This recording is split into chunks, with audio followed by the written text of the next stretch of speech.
Kita doakan Mas Abrang kuat menjawab semua pertanyaan yang banyak ini. Monggo Mas Abrang, saya persilakan waktunya dan kesempatan.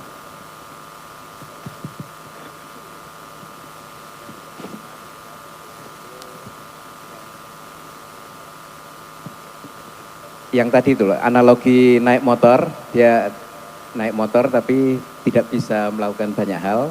Nah, menyoroti pemerintahan itu gimana, itu banyak yang pinter tapi kok malah ngakalin sing ora pinter dan lain seterusnya tadi itu. Oke, bismillahirrahmanirrahim. Saya ada dua pilihan jalan, menjawab yang sebenarnya tapi agak rumit atau menjawab yang normatif tapi gampang. Apa namanya? Paling gampang kan ya kita cuma teriak-teriak, pokoknya ayo berubah, dorong-dorong gitu. Tapi kalau mau ngomong yang sebenarnya, situasi tidak pernah semudah itu. Ada kompleksitas di situ. Kalau kita, jebakan pertama adalah ketika kita mengeneralisasi. Pemerintah, nah itu generalisasi udah. Pasti karena pemerintah terdiri dari orang-orang, lembaga-lembaga, ada macam-macam lah. Jadi seperti kita generalisasi temanmu misalnya, kayak pemarah kayak, yo enggak setiap hari marah juga, ada waktu marah, ada enggak kan gitu. Pemerintahan juga gitu. Jangan mengatakan bahwa semuanya pasti buruk. Ada keadaan di mana menjadi aktor yang baik itu tidak kondusif di situasinya. Kue arep apik, misalnya di lingkunganmu misalnya ya, ini ada sebuah daerah sini deket sini yang beberapa tahun lalu terkenal karena semua anggota DPR-nya kegaruk bareng-bareng sisa 2 atau sisa 3 karena ketahuan korupsi semua. Ini satu enggak korupsi ditendang sama yang lain. Ada satu kantor, ada satu yang tidak ngikut yang lain ditendang tuh pasti. Tidak mudah menjadi aktor positif pada situasi yang negatif. Karena dia harus berenang melawan air. Nah, itu jadi strategi kayak gitu, itu kalau Anda cuma ngomong gini, ayo toh berbuat baik, ayo toh demi rakyat.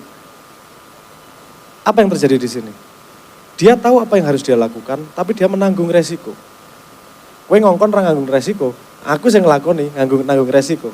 Kan gitu. Terus gimana caranya? Berarti disebar resikonya, kamu berani ikut nanggung resikonya. Gampangnya gitu ya teorinya. Tapi gimana melakukannya? Saya tidak akan ngomong terlalu detail teknis ya, tapi idenya adalah gini.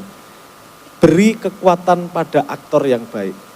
Karena selama ini yang punya kekuatan adalah aktor buruk.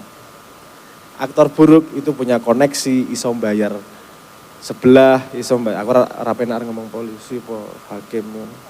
Iso bayar. Polisi api yo oke kan ngono ki. Pak Hugeng polisi tidur. Apa enggak guyon-guyon ya. Oh, kancaku polisi yo akeh tenang. Apian karo aku. Gawe kesim. Ya. Nek ora nembak angel ya. Arep jujur ki angel banget nang Indonesia tenan wis. Arep jujur wae angel ya. Bukannya kita tidak mau, tapi karena kita tidak ada mekanisme untuk membuat aktor baik itu terlindungi di tempatnya. Kan gitu. Nah, ini pemecahannya hanya bisa pakai teknologi baru. Dan kalau tidak dilakukan bareng-bareng oleh yang pengen aktor baiknya keluar, itu tidak akan jadi kekuatan apa-apa. Nah, ini pemecahannya agak rumit ngomongnya. Karena harus ngomong mekanisme sosiologi, kan di lingkungannya. Mekanisme psikologi, mekanisme politik, mekanisme hukum. Nah, ini silang sengkarutnya banyak ini. Sampai sekarang saya menjelaskan detail kepada siapapun, pasti endingnya bengong. Bukan gak ada jawaban loh, ada jawaban. Cuman tidak semudah yang kita bayangkan. Karena kalau mudah wis beres ket biyen-biyen. Artinya pasti tidak mudah. Tinggal gini aja kok, apa namanya? Kenapa dulu, zaman dulu itu agak lebih mudah mendandani sesuatu, karena tidak semua orang rasa pinter. Jenengan, kalau datang ke dokter, pernah bantah nggak sama dokternya? Anda sepertinya kena alergi. Oh enggak, salah sampean. Oh enggak percaya aku. Iki kerbon jin iki. Kenapa Anda tidak mendebat dokter? Karena Anda tahu ahlinya adalah dokter dan jenengan makmum manut sama ahlinya. Tapi itu hanya urusan kesehatan. urusan liyane. Urusan ekonomi, salah kowe. Urusan iki salah, kabeh dadi ahli wis. Seperti sampean ngomong kowe, kabeh dadi ahli, kabeh dadi wong pinter. Sinau ming sithik-sithik, krungu sithik-sithik neng cangkeme neng sosial media buantere kaya ngono kae. Ya itu tantangan zaman sekarang. Sehingga solusinya pasti juga beda dengan zaman dulu. Karena sekarang udah ada sosial media, cara komunikasi sudah berbeda, sangat cukup rumit. Kapan-kapan Cen tertarik tak jelaske, tapi lebih gampang sebenarnya tak kayak barangnya lakoni bareng-bareng. Itu sebenarnya lebih gampangnya. Karena sebenarnya kalau kelihatan nanti melakukan gimana itu mudah. Karena yang dibutuhkan itu yang dibutuhkan adalah kemauan bersama untuk berbuat untuk memperbaiki keadaan. Karena mayoritas Indonesia itu seneng ngongkon berubah tapi nggak mau dirinya berubah. Itu loh, mayoritasnya pengennya ayo toh berubah nih dirinya sendiri nggak mau berubah itu loh. Itu masalah terbesar kultural Indonesia, itu seneng nyuruh berubah tapi nggak mau dirinya berubah. Oke ya, saya jawabnya sampai situ aja ya, agar Anda tahu sedikit kompleksitasnya, bahwa kita harus melihat lebih detail. Kalau jawabannya sebenarnya sederhana, jawabannya adalah memberi kekuatan kepada aktor positif agar dia bisa lebih berbuat pada lingkungannya yang berat loh. Kowe apike kaya ngopo kowe dadi wakil direktur njuk delok wah iki korupsi. Nek aku ngomong piye-piye aku dipecat, anakku mangan opo, sing nanggung duduku kowe nyangkeman berubah-berubah terus kowe ora ngrasake, makane anakku ora kok kan ngongkon. Nah, artinya paham maksud saya ya? Mereka juga punya resikonya, artinya kita harus memberi kekuatan kepada mereka. Gimana caranya? Sampai saat ini mekanismenya belum ada. Karena ini situasi seluruh dunia seperti ini dan belum ada jawabannya. Aku duwe jawabane tapi ra ono sing percaya. Karena aku penyanyi ora payu jarine. Oke, ora apa-apa wis. Ora apa-apa wis. Monggo, gitu ya jawabannya ya. Oke, yang berikutnya tentang generasi muda dan produksi pangan. Bagaimana anak muda kok tidak mau bertani kemudian? Itu contoh nyata. Ojo ngongkon orang berubah, tapi berubahlah. Karena gini, jenengan pikir jadi petani itu tidak ada resikonya.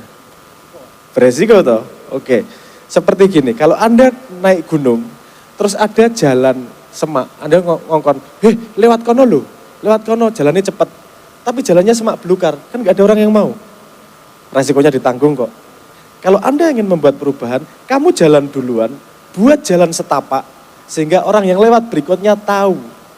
Gak harus nyari jalannya, karena sudah Anda ambil semua susahnya, ambil semua ribetnya, terus kemudian Anda tinggal nurunkan ke generasi berikutnya.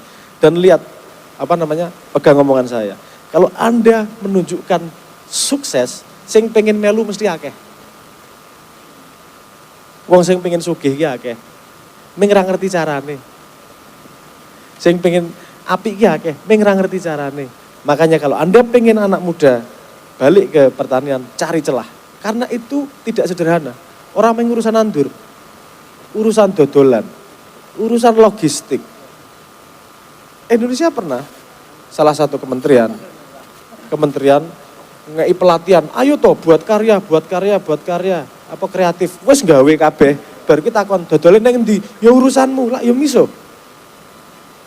Kowe iki ngongkon-ngongkon aku gawe, tidak menyediakan pasarnya, off takernya siapa dan seterusnya. Mereka bukan tidak mau berjalan, tapi ambil kesulitan dalam perjalanan mereka. Itu yang namanya pionir, itu yang namanya pejuang. Ngaten nggih? Jalannya jelas ya. Sak durung ngongkon wong liya, ambil dulu, lakukan dulu sehingga kowe iso ngajari sing tau tok lakoni. Ora ngajari ning teori gitu. Ngaten nggih? Aman nggih? Lakoni, sip. Oke, berikutnya tentang bagaimana cara bijak menggunakan AI terutama berkaitan dengan soal agama tadi. Mas, iki urusannya bukan AI atau urusan ijazah kok. Urusannya siapa yang berani nanggung dosa. Nek kowe takon karo kiai ini duwe ijazah segala macam, pinter kowe mari manut sing nanggung dosane sing ngandani, ngono to. Kalau nanya AI, dia akan coba tunjukkan banyak pendapat dari banyak mazhab. Dia akan menunjukkan macam-macam. Terus Anda harus memutuskan sendiri. Sing nanggung dosa awakmu dhewe, wis sing diwegahi to jare. Pengene meng gantol tok manut sing nanggung dosa sing ngandani kan gitu. Karena kebaikan, kebenaran itu tidak harus datang dari mana-mana. Gusti Allah Meletakkan kebenaran lewat tai aja bisa kelihatan kebenaran. Tak ceritani, ini agak belok sedikit nggak apa-apa ya, saya cerita sedikit. Karena video terakhir saya itu ada yang namanya Noel itu nanya, mas, dasku mumet mas bahas tai. Aku, opo iki bahas tai arek-arek ini. Oke, saya bercerita. Bagaimana tai bisa mengubah sebuah peradaban. Betul apa lagi cerita nggih? Cerita di antah berantah yang lain. Itu cerita itu terjadi sekitar tahun 18-an. 18 berapa gitu. Kita di Indonesia itu urusan ngising ket biyen aman. Gawe jumbleng atau ngising neng kali selesai.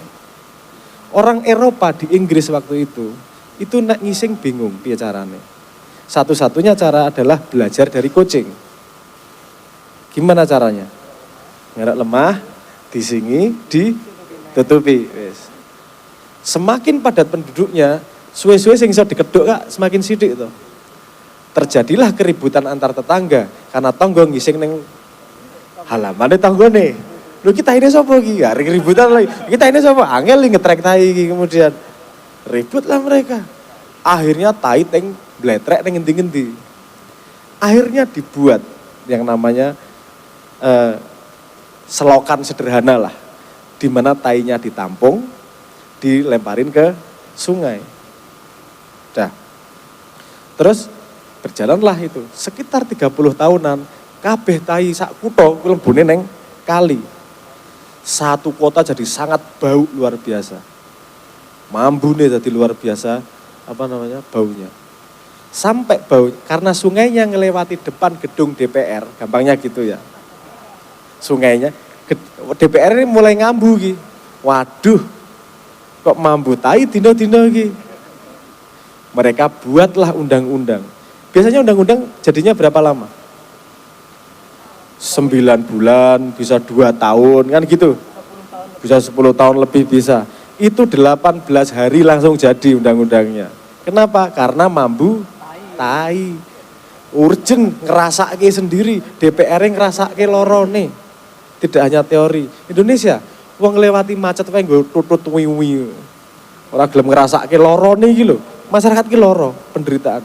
Nah, karena itu akhirnya 18 hari jadi undang-undangnya, dibuatlah gorong-gorong. Mereka merasa kalau harus bikin gorong-gorong, aku harus bikin yang bisa kepake selamanya. Mereka 16 tahun bikin gorong-gorong di bawah kota yang kepake sampai sekarang. 185 tahun nggak usah tiap tahun buka gorong-gorong kaya proyekan nang Indonesia. Sapa ya? Dudu sing nang gorong-gorong lho. Maksudku dudu sing foto nang gorong-gorong, dudu kuwi beda. Tapi padha gorong-goronge ya.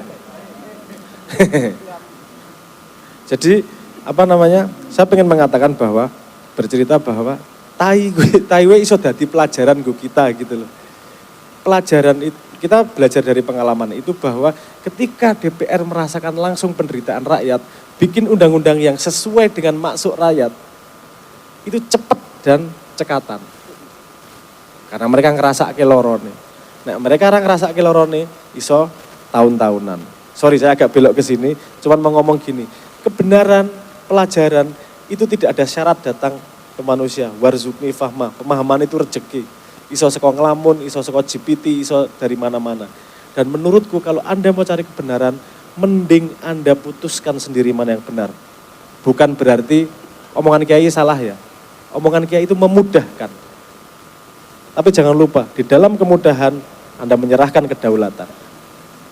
Untuk yang tidak tahu, untuk urusan kesehatan itu tadi, serahkan kedaulatan keputusan. Gak apa-apa. Untuk yang Anda tahu, coba cari yang bisa Anda ambil tanggung jawabnya. Cen ora gampang urip nanggung dosane dhewe iki.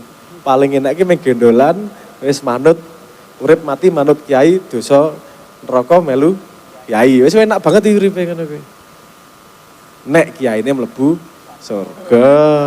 Nek suaramu njuk didol ning partai, ya aja salah kan gitu.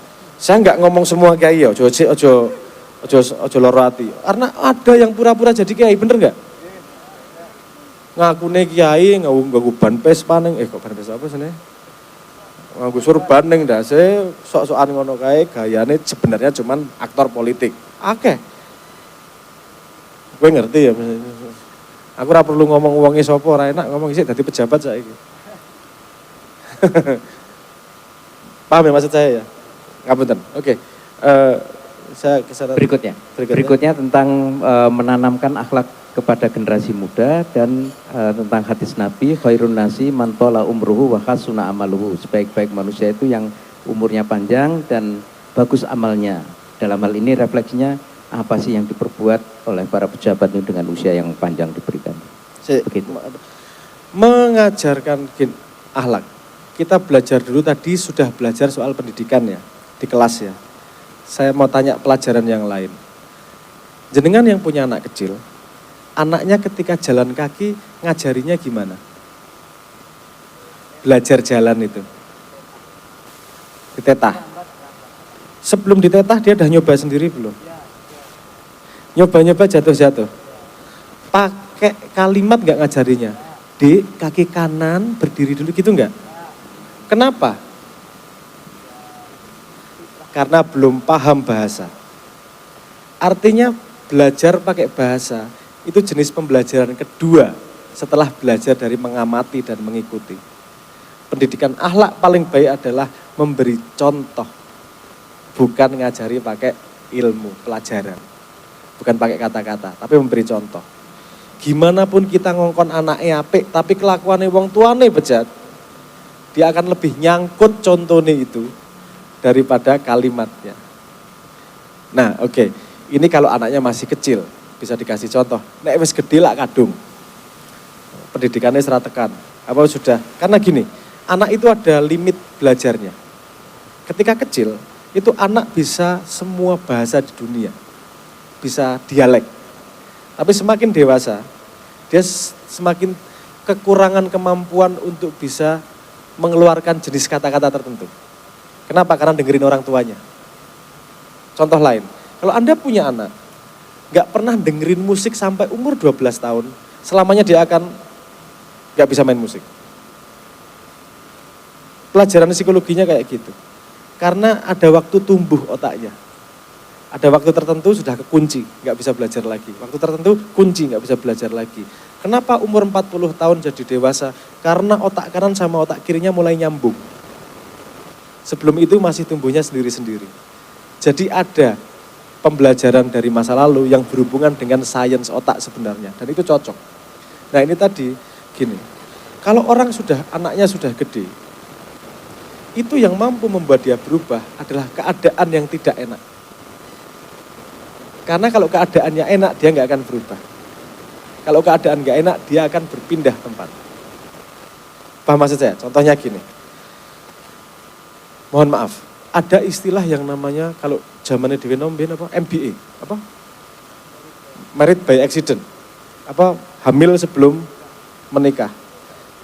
LKMD, lamar kari meteng di LKMD ada. Di sini ada kejadian seperti itu. Banyak. Oke. Zaman saya muda itu masih ada, zaman saya muda, zaman saya dulu masih muda. Kayak wis tua soalnya, agak muda. Itu dulu ada yang namanya sanksi sosial. Jadi dia disingkirkan dari sosial. Sekarang terjadi enggak? Itu yang saya sebut kenapa akhlaknya semakin tidak terjaga. Karena lingkungan sendiri tidak ikut menjaga. Lingkungannya tidak membedakan mana yang baik, mana yang buruk. Efeknya sama aja kok, diterima kok, enggak ada efeknya. Jadi segala sesuatu yang tidak ada efeknya itu pasti akan dilakukan terus. Kalau ada efeknya benar-benar, baru dia akan berubah. Digiring satu kampung, wong maling diarak, itu akan punya trauma itu. Kalau sekarang maling tinggal bayar,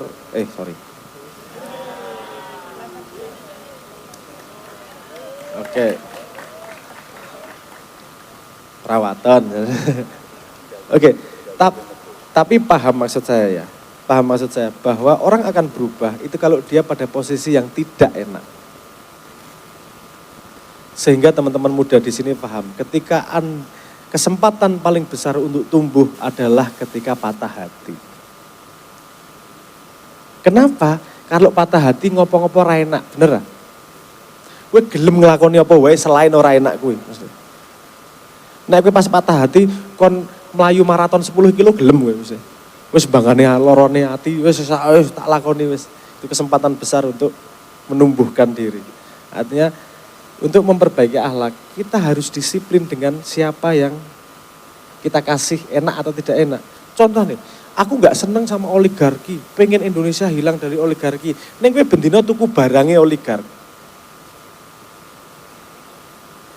Nggak akan ada perubahan sama sekali. Duit sewu itu ngaruh. Kelemahannya orang kaya itu apa sih? Kelemahannya politisi sama kelemahannya kapitalisme itu sama. Cuman dibuat lupa aja. Kelemahannya politisi itu konstituen. Kelemahannya apa? Kelemahannya kapitalisme itu konsumen. Sak suge-suge wonge, nek barange ra ono sing tuku, mesti berubah. Mesti berubah. Contoh. Misalnya ada enggak di Indonesia perusahaan yang secara terbuka mendukung LGBT? Enggak ada. Kenapa? Sekali dia ngomong mendukung LGBT enggak ada yang mau beli. Ketika sanksi sosialnya terjadi, membuat mereka akan berubah akhlaknya. Kenapa? Karena ada sanksi sosial. Kita enggak usah ngomong dari hati atau tidak, yang penting berubah sih kan gitu. Ya artinya memang kita mempengaruhi perilaku orang lain, tapi nomor satu sebelum ngubah orang lain kita harus berubah diri kita sendiri, disiplin. Wegah aku tuku iki karena iki. Nah, cah-cah nom Jakarta kuwi, iki rada lumayan ngono-ngono kuwi. Bisa dicontoh itu. Misalnya gini mereka, saya ngobrol sama teman-teman terus, aku nggak mau beli itu. Kenapa? Karena buatan Israel. Ngerti apa rek iki soal Israel? Cah-cah nom iki. Tapi mereka benar-benar nggak mau beli karena pengen menghukum Israel. Mereka tahu kekuatan mereka sedikit. Tapi kalau semua melakukan itu akan jadi tekanan yang besar. Paham maksud saya? Nek perilaku nih sing tok pilih elek, sesuk aja pilih meneh. Sekarang kenapa mereka tetap bisa terpilih lagi? Karena tinggal bayar 1.000 kepilih meneh. Jangan salah kalau kemudian kamu dapat orang yang salah karena murah keputusanmu. Tidak ada sanksi sosial dari yang dia lakukan. Kenapa pemerintah kayak gini terus? Karena tidak ada sanksi sosial. Lihat, ketika ada sanksi sosial viral, langsung berubah loh. Viral langsung diubah peraturannya. Viral langsung meminta maaf. Kenapa? Karena ada sanksi sosial. Artinya siapa yang bisa mengubah Indonesia? Kita semua rakyat. Kalau mau memberi sanksi sosial. Oke. Detailnya nanti ya, tapi intinya jawabannya adalah seperti itu. Umur panjang tadi. Dipakai untuk amal kebaikan. Bagaimana dengan para pejabat-pejabat kita itu? Tadi refleksinya begitu. Saya pernah diceritain begini. Tadi pertanyaannya gini ya. Umur panjang untuk berbuat kebaikan. Pejabat-pejabat itu piye gitu.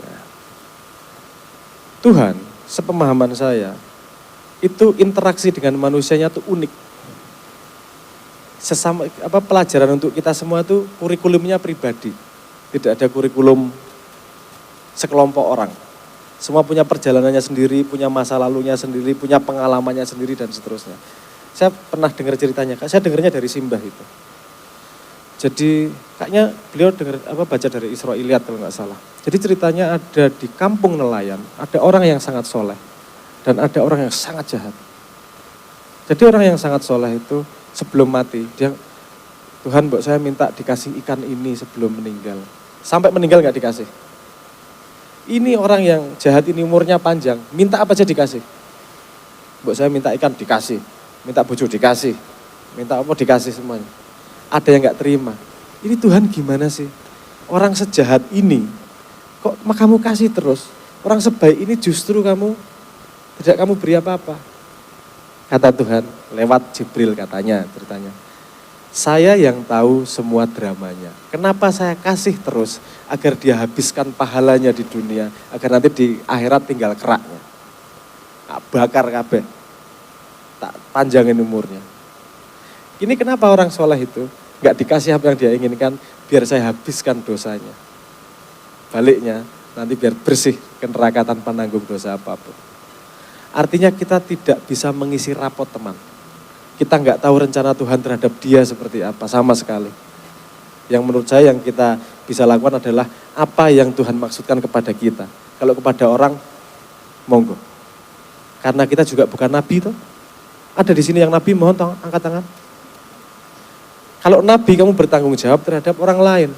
Kalau duduk nabi, wis rasa sok-sokan bertanggung jawab pada orang lain. Kecuali orang lain memberi mandat seperti kepada pemimpin. Ketika rakyat sudah memberi mandat kepada pemimpin, dia orang mikir orang lain, dosanya ini dia kabeh.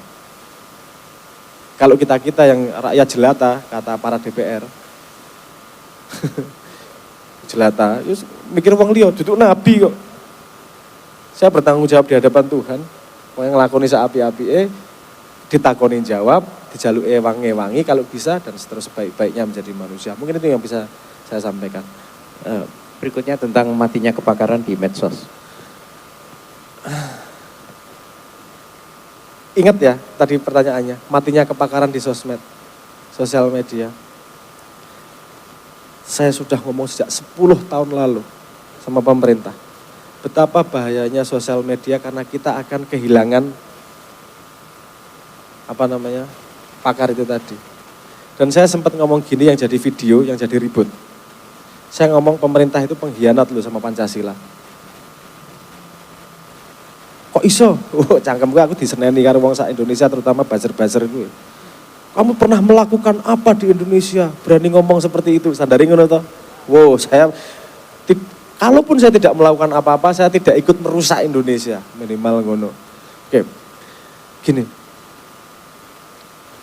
Ada satu nilai di Indonesia itu yang telah ditransformasikan sehingga kita kehilangan kepakaran. Namanya gotong royong. Jenengan masih melakukan gotong royong? Mingguan atau mungkin bulanan, resik-resik desa, whatever. Apa sih gunanya gotong royong? Saya tanya aja, kalau ada orang yang nggak pernah ikut gotong royong, dia nyalon kepala desa, kepilih nggak? Nggak bakal. Mau gotong royong wera tahu kok, kan gitu. Artinya apa? Artinya gotong royong itu satu, memecahkan masalah bersama. Nomor dua, kita saling menilai. Kita mau nggak sih bareng-bareng? Nomor tiga, kamu ahli apa sih? Paham? Kalau gotong royong, cah iki pinter ngeduk, gotong royong besok kon ngeduk meneh. Sinoman, cah iki nek nggawa piring pecah-pecah, ojo nggawa piring, dhewe bagian isah-isah wae. Bener nggak? Itu dalam dunia modern namanya division of labor. Pembagian pekerjaan berdasarkan skillnya. Nah, interaksi sosial itu cara Indonesia untuk tidak kehilangan kepakaran.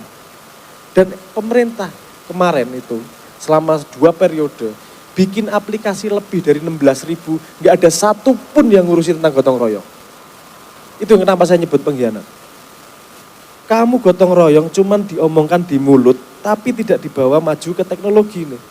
Bikin aplikasi-aplikasi, ini aplikasi yang membawa nilai tradisional kita tuh mana? Sehingga dunia publik kita, sosial media disetir oleh luar negeri. Siapa yang punya Facebook? Amerika. Siapa yang punya TikTok? Amerika, Cina. Alat perang modern itu yang namanya sosial media. Karena Anda lebih menghormati, contoh gini, saya nggak ngeklaim dulu, saya tanya dulu. Kalau ada yang DM Anda, followernya 1 juta sama followernya 10 yang kamu balas duluan yang mana? 1 juta atau kamu nggak peduli dia pakar, nggak peduli dia apa, tapi followernya 1 juta. Itu membuat kita kehilangan orientasi. Yang penting tuh yang pinter atau yang populer.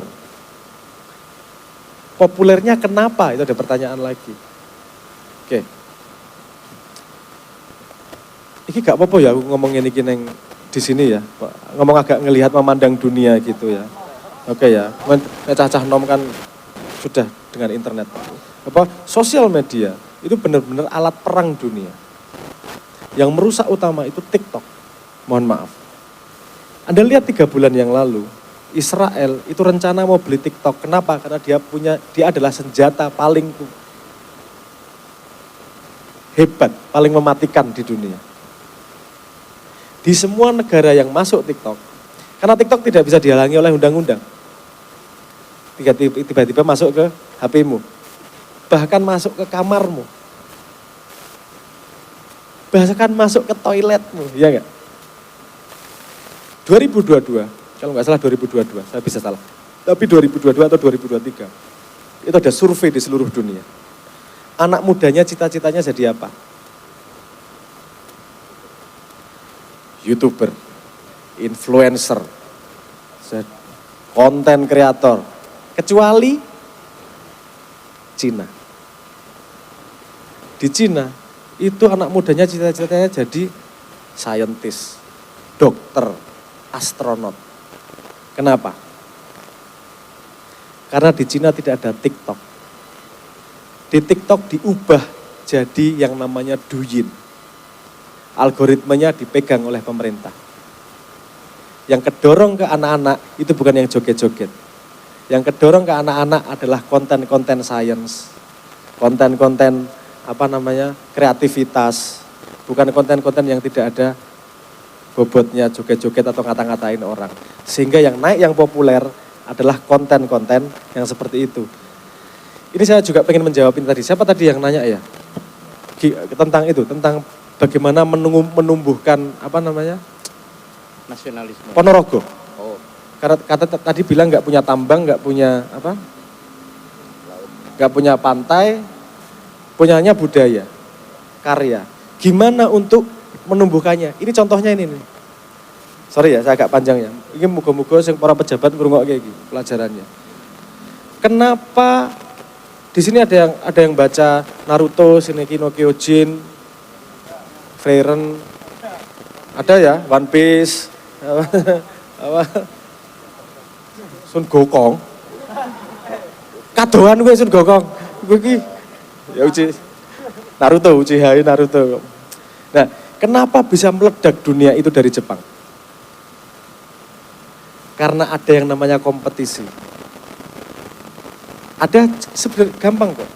Mereka membuat yang namanya Shonen Jump. Shonen Jump itu apa sih? Itu adalah sebuah majalah yang keluar mingguan. Para yang membuat karya itu kalau keluar di situ artinya dia tinggi di hadapan teman-temannya. Sehingga mereka berlomba-lomba membuat karya. Outputnya, karyanya jadi sangat banyak. Sehingga ada yang sampai muncul ke dunia. Adanya kompetisi. Dengan kompetisi itu ada yang menang, ada yang kalah, itu yang nggak tahan. Tapi seharusnya dengan kompetisi itu, kompetisi yang sehat akan menghasilkan talent yang sehat. Korea, kenapa bisa jadi populer seperti itu luar biasa? Karena ada kompetisi. Dikasih pengurangan pajak dan seterusnya, sehingga terjadi kompetisi, karyanya banyak. Dari semua karya itu paling nggak melahirkan Blackpink yang keluar dunia. Melahirkan apa sebenarnya sistemnya sing cah lanang-lanang kayak BTS, BTS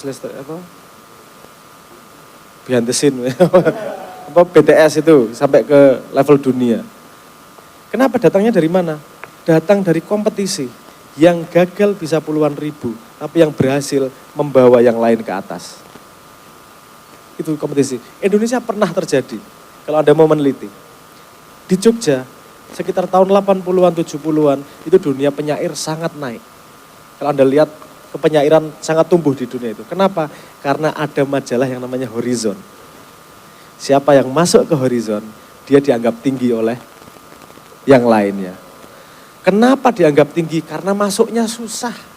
Kalau masuknya gampang, malah nggak dianggap tinggi. Sekali kompetisinya diakali, ini ponakanku lebokke, nggak berguna lagi. Lihat tuh, yang namanya kejujuran dan meritokrasi itu akan membangun semuanya. Kalau pengen Ponorogo menjadi banyak karya, bikin kompetisi-kompetisi yang tidak ada kecurangan di dalamnya. Naikin bener talent. Indonesia penduduknya 300 juta, nggak mungkin nggak bisa menemukan orang 11 yang bisa masuk Piala Dunia. Mesti ono lah, ono wong sing salah DNA-ne nek mlayu ora tau kesel, ngono kan mesti ono paling ora lah. Mung ora ketemu wae, ora ndudel wonge piye wis Tapi kan ini tidak ditemukan orang-orang seperti ini dan tidak di dalam tanda petik tidak ketangkep. Kenapa? Karena sistemnya yang mohon maaf, betapa pentingnya yang namanya sistem untuk ngangkat itu. Jadi Ponorogo tidak perlu minder kalau nggak punya tambang, nggak perlu minder nggak punya laut, tapi punya manusia. Gimana ngolah manusianya? Jangan lupa nenek moyangmu pernah menghasilkan reok Ponorogo. Sekarang tugasnya anak muda mau melahirkan apa di zaman yang sekarang. Pemerintahnya naik pinter gawe beberapa jenis kompetisi bermacam-macam yang menaikkan talent-talent tersebut. Ning syaratnya kuwi, kompetisi ini kudu jujur. Kalau dia dicurangi, wis ngerusak. Ngerusak. Wis, next. Berikutnya, bagaimana menghadapi situasi bangsa yang diliputi krisis kebangsaan dan juga bagaimana mengenai minat literasi yang rendah. Mas, minat literasi rendah, emang saya nanya sederhana. Kalau saya baca banyak, gunanya apa buat saya? Ini kan Anda pengen mengembangkan literasi. Iya Pak. Kalau anaknya nanya, kalau saya baca banyak, wong nggak baca apa-apa main game bisa jadi wapres kok. Apa terus? Sorry. Yo maaf. Aduh, kuculan aku. Maksudnya orang ngece. Yang saya tonton tuh kayak gitu, nak ditakoni tenanan kok kayak jawab soal game kok lancar nak jawab nang najwa kayak kok ora tau moco ngomongnya kan gitu. Apa pertanyaannya sederhana. Iya. Orang mau melakukan sesuatu itu kalau ada gunanya. Untuk menumbuhkan nalar kritis, Pak. Nalar kritis buat apa, Mas? Nalar kritis itu untuk kepekaan sosial. Bagaimana teori yang sudah dibaca itu bukan hanya berhenti pada ranah teori atau menara gading yang kemudian harusnya. Kowe arep jawab ngono kuwi karo cah loro SD. Kamu nggak punya, aku tahu semua argumentasinya itu. Kita ngelihat aplikasinya di lapangan. Karena masyarakat dan anak kecil itu tidak bisa dijejeli konsep-konsep seperti itu. Pertanyaannya sederhana, kalau saya baca saya dapat apa? Anda harus bisa menjawab itu. Kalau Anda nggak bisa menjawab itu cuma teori semua yang Anda sendiri tidak bisa mengaplikasikannya. Sama aja. Banyak pinter kayak ngopo? Wong sing dadi munggah duduk sing pinter kok, tapi kenal sapa apa anake sapa kok. Paham ya? Maksud saya, betapa pentingnya yang namanya ekosistem jujur itu. Kalau ekosistemnya jujur, golek wong pinter tenan, otomatis anak-anak akan membaca, otomatis ini akan rajin belajar, karena mereka tahu belajar itu membawaku ke sebuah tempat. Nek anak sapa, aku rasa ganti bapak ya. Itu urusan nasib berarti. Ngapain saya perlu berusaha, ngapain saya perlu belajar, ini membawa saya kemana? Ini dengan keadaan kayak gini nih, Ponorogo itu untuk menjadi sinar di Indonesia itu mudah. Saking gelapnya Indonesia. Tenan. Gak usah gini, kasih waktu dengan sistem yang benar akan muncul sendiri. Seperti Anda menanam padi, itu tidak diceramai. Anda kasih pupuk yang tepat, Anda kasih air yang tepat, dia akan muncul sendiri dan akan berbuah sendiri. Begitu juga memperlakukan masyarakat. Kasih pupuk yang tepat, kasih air yang tepat akan muncul talent-talent sendiri. Mungkin gini, dari 1000 talent hanya satu yang akan berhasil. Jangan anggap itu sebagai kegagalan. Karena satu yang berhasil akan membawa 999 yang gagal menjadi lebih terangkat. Mekanisme investasi itu memang seperti itu. Kamu invest ke 100 tempat yang berhasil 2 cukup. Yang lainnya akan ikut keangkat. Itu namanya berpikir sosial. Sedih aku Indonesia ini. Karena ini urusan cara berpikir ini. Beda loh. Saya kasih sederhana. Waktunya masih cukup nggak? Tinggal sebentar lagi. Oh sebentar lagi. Oke. Sekalian. Dasmu. Mesti rada gawean. Guyon. Gini. Cara menghadapi sesuatu itu berbeda berdasarkan skalanya. Saya kasih contoh gini. Saya kalau nanya sama pemimpin selalu ngukur seberapa sih dia paham situasi. Contohnya gini. Kalau Anda nyuruh satu orang untuk berbuat sesuatu, apa yang Anda lakukan? Banyak pilihannya. Anda bisa nodong. Anda bisa mbujui. Anda bisa ngasih iming-iming. Anda punya pistol, todong dase. Selesai, satu orang akan berubah. Enggak berubah, nyebrang sungai, gampangnya gitu aja ya. Gimana kamu bisa nyuruh satu orang nyebrang sungai? Mudah apa susah? Caranya kan banyak. Kue duwe pistol, tembak todong dasi, nek ra nyebrang tak tembak dasmu. Dia akan nyebrang. Oke. Kalau 10 orang gimana? Pakai pistol. Dikeroyok kue cah 10. Beda iki carane iki. Kalau sekampung gimana? Gimana? Makanya perlu cara, strateginya gimana untuk mengajak, mengubah orang sekampung. Kayak itu tadi. Kalau Anda bergerak duluan dan di sana ada emasnya, orang akan ngikut otomatis. Paham maksud saya? Jadi mimpin sePonorogo itu cara berpikirnya, strateginya itu sama sekali beda dengan mimpin satu keluarga ataupun satu kampung.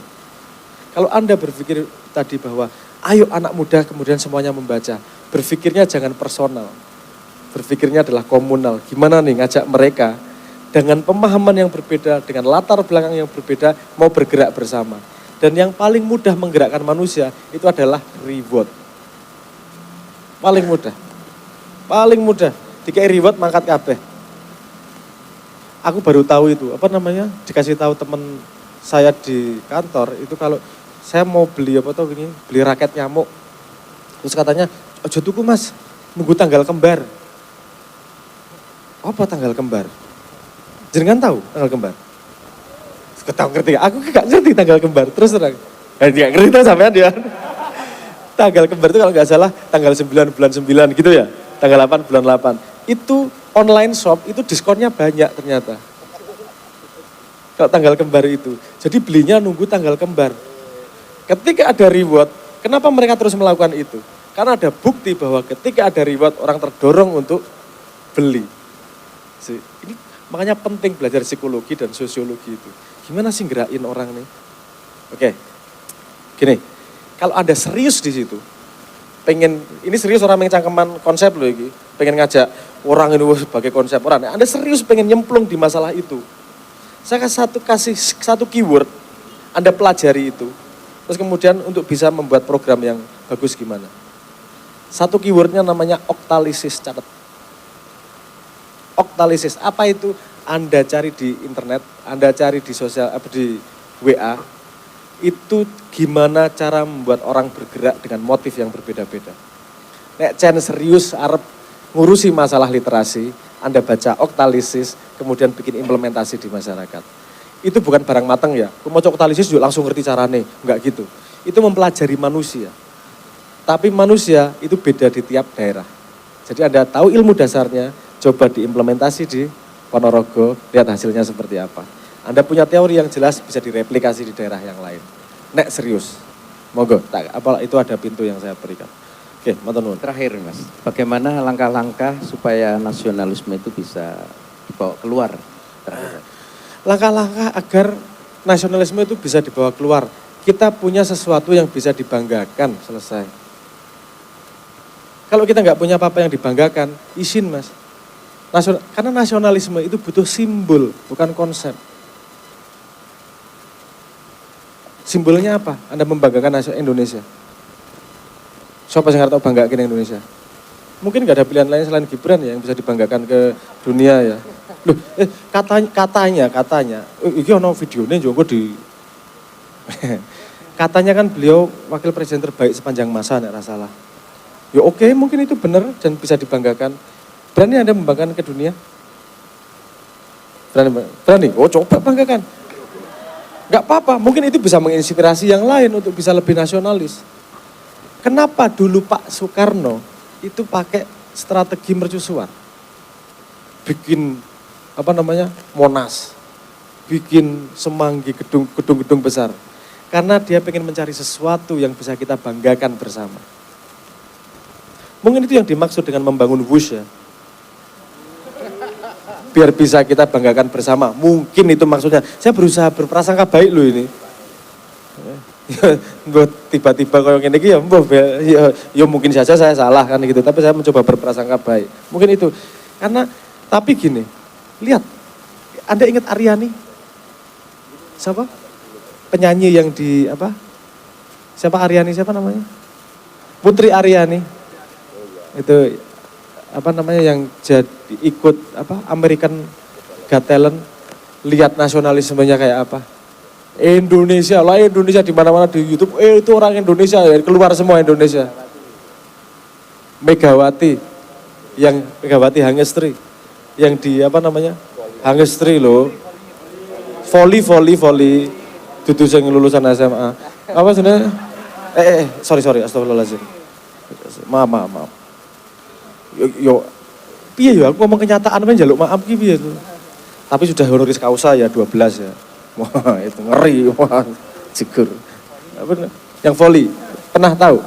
Ya, lihat komennya. Dan kenapa dia sangat dihargai di Korea? Karena kemudian industri bola voli langsung ramai luar biasa. Siapa yang ngisi? Wong Indonesia.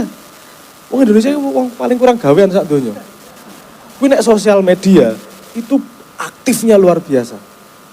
Luar biasa aktif. Sampai gini nih. Anda lihat orang yang nonton Alip Bakta terus kemudian ngasih review. Itu cuma buat narik penonton Indonesia. Karena orang Indonesia jadi nonton, dia dapat viewer, semua komennya bangga. Wah, Indonesia, itu memang orang kita dan seterusnya lah. Gimana? Nasionalisme keluar, gampang. Sesuatu yang dibanggakan. Problemnya adalah kita punya sesuatu yang dibanggakan by chance, tanpa sengaja. Bukan diproduksi oleh pabrik. Paham maksud saya ya? Megawati keluar sendiri. Dah, habis itu gak ada terusannya. Putri Aryani keluar sendiri, gak ada terusannya. Saya tidak pengen membandingkan, tapi lihat negara lain yang mengekspor juga. Ada loh terusannya. Setelah Blackpink, BTS, terusannya sama meneh, terusannya Korea, Jepang. Dari yang dulu bukanya pakai Goku. Dragon Balls yang membuat dunia terkenal di dunia. Dragon Ball zaman musik cilik. Kowe rong lahir paling. Wis dadi rencana karo wong tuamu paling. Itu Dragon Ball keluar situ populer luar biasa. Padahal nama-nama Dragon Ball itu nama sayur. Ya aku udah diceritani cah Jepang ya guyu aku. Ngerti lah aku jenenge Vegeta. Apa kuwi artine sayur kuwi artine timun. Jeneng pahlawan timun artine. Saya ngerti bahasa Jepang sapa gak paham aku, tapi ada regenerasi nih. Dari Goku, terus kemudian Naruto belakangan gitu, Naruto. One Piece zaman karo Naruto nggak jauh. Sebelum itu masih ada Bleach. Bleach sebelum itu Himura Kenshin, ada Ninja Hattori ndak sih. Yo beda kategori tapi yo bener gue. Ora salah Ninja Hattori beda kategori tapi oke. Ini kategori manga. Sebelum itu kan ada kok Sailor Moon, betul Sailor Moon. Zaman itu Sailor Moon. Ya, jenengan masih muda itu ya, Bu ya. Berubah Candy. Candy dan seterusnya. Lihat, banyak karena ada pabrik yang memproduksi karya terus menerus. Sehingga mereka punya alasan untuk bangga terus menerus. Kita ini belum punya pabriknya. Kalau kita sudah punya pabrik untuk menghasilkan karya-karya yang mendunia, insya Allah akan keluar sendiri itu. Dan kita orang yang paling paling nasionalis rasa wedi. Deloki yang paling, sampai ada kalimat gini dari pelatih badminton Cina. Kamu tidak juara dunia sebelum mengalahkan Indonesia di Indonesia. Itu pelatih badmintonnya Cina. Kenapa? Karena paling mengerikan main badminton di Indonesia. Penontonnya ini kayak ngejak perang orang nonton orang nonton badminton. Cangkeme katanya banter banget ketika berteriak itu. Dan kenapa? Karena kita haus akan kebanggaan itu loh. Kita haus akan prestasi yang bisa kita angkut bersama. Ayo Mas, kita jadi juara apa lah? Juara OnlyFans apa lah? Orang juara. Itu akan membuat kita jadi punya bahan yang dibanggakan itu tadi. Santri, oke. Nek Anda bisa membuat kelas dunia. Saya dulu pernah ngusul kayak gini, mohon maaf pada santri-santri. Pagar Nusa. Aku kebetulan juga jadi duta Pagar Nusa. Raiso silat, isone silat lidah. Pagar Nusa, itu kalau satu anggotanya jadi juara UFC aja. Kabeh wong karo Indonesia ngene wis. Gimana Dagestan bisa sangat terkenal hanya karena satu Khabib Nurmagomedov. Ya. Kalau Indonesia satu, kowe arep nganggo ilmu lembu sekilan, arep nganggo ilmu whatever, ilmu tanduran ora apa-apa wis. Wis kowe nguntal gotri men ra mempan antem ora apa-apa. Mlebu nang UFC dadi juara. Kowe jariai nyenengke bangsa Indonesia. Luar biasa itu. Artinya jawabannya sederhana. Gimana nasionalisme bisa keluar kalau kita punya prestasi? Simbol prestasi. Berarti PR-nya terkait bagaimana kita membuat pabriknya seperti itu, Mas. Ya itu kalau tanggung jawab yang diberikan oleh penyelenggara negara. Kalau secara pribadi, ya rasa nunggu pabrik. Engko ngene meneh, ayo gawe pabrike, ngongkon meneh kowe dhewe gak gelem berubah. Enak kongkon niku. Sing gak enak iki tandang. Tandang sing penting iki. Ayo tandang apa yang bisa kamu tandangi. Enggak harus besar, enggak harus kecil, apa sing iso tok tandangi. Nek Gus Allah ngijabahi, Anda akan menjadi titik kebanggaan Indonesia tersebut. Amin ya rabbal alamin.